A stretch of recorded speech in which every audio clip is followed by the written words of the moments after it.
હું સૌથી પહેલાં તમામ જામનગરવાસીઓને ધન્યવાદ આપું છું કે 3.5 વર્ષનો અમારો જે જામનગરના પોલીસ અધિક્ષકને રૂપને જે કાર્યકાલ હતો એ કાર્યકાલ પૂરો કરીને અને અમે આજે અહીંયાથી જામનગરથી છૂટા થઈને અને હવે એ જે પોલીસ અધિક્ષક સુરેન્દ્રનગરના રૂપને હું જોઈન કરીશું.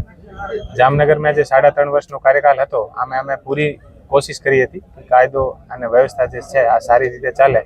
અને મને લાગે છે કે અમે ઘણી સરસ રીતે અમારી જે જામનગરની જે પોલીસ ટીમ હતી અમે કામગીરી કરી હતી. પણ દરેક જે કામગીરી હોય અમે સુધારની જે વસ્તુ હોય આ તો હંમેશા હોય જ છે અને જામનગરની જે લોકો તરફથી અમને જે સહયોગ મળ્યો હતો બહુ સારો સહયોગ અમને જામનગરના લોકોના તરફથી હંમેશા અમને મળ્યો અને આના કારણે અમે સારી રીતે જે પોલીસિંગ છે આ કરી શક્યા હતા. અને આજે જે છેલ્લા દિવસ જે રીતે તમે તમામ લોકો આવીને જામનગરના લોકો પોલીસ હેડક્વાર્ટરમાં જે અમને માન સન્માન અને સ્નેહ આપ્યો છે આ બદલ પણ હું આપ તમામનો અને જામનગરના તમામ લોકોનો હું હંમેશા આભારી રહીશું કે એટલો વધારે જે સન્માન આપ્યો આ સન્માનના કારણે અમને ઓર કામ કરવાની જે પ્રેરણા જે છે આ મળે છે. અને જે સરસ રીતે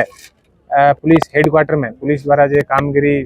પર્યાવરણને લઈને અને બીજી વસ્તુ લઈને જે કરવામાં આવી છે હું કોશિશ કરીશું કે આ કામગીરી આગળ વધારે બમણા જે